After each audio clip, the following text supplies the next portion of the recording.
If you're not willing to go in there and face yourself, you're not gonna find anything. You're gonna live right here on surface, man, right here on surface. So if there is an ending to this world and there is somewhere to go and there's a judgment, you're gonna get there and you might see a chart.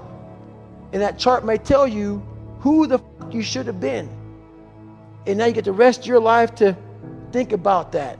Man, I could have lived a much better life if I just would have just suffered a little bit more. If I just would have went in that and realized I had so much more. But fear and the 40% and living here versus living here, being afraid, stopped me.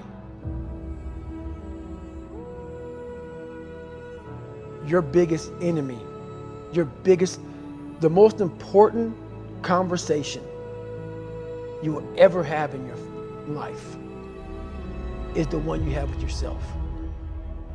You wake up with it, you walk around with it, you go to bed with it. Eventually, you're going to act on it, whether you're good or bad.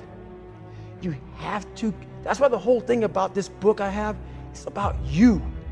It is about you.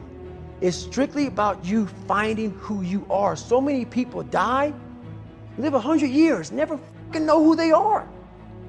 Never know who they are. You have to look in that mirror and know there's so much more in here, man. Because I can literally right now be a 300-pound guy spraying for cockroaches still to this day. If I did not look in that mirror and say, there has to be more to this. This can't be it. And then willing to go into it, dive deep into it, and give all I have to find it. So that's what all that's about. Let's say there's 10 people in this room, and we're all mediocre.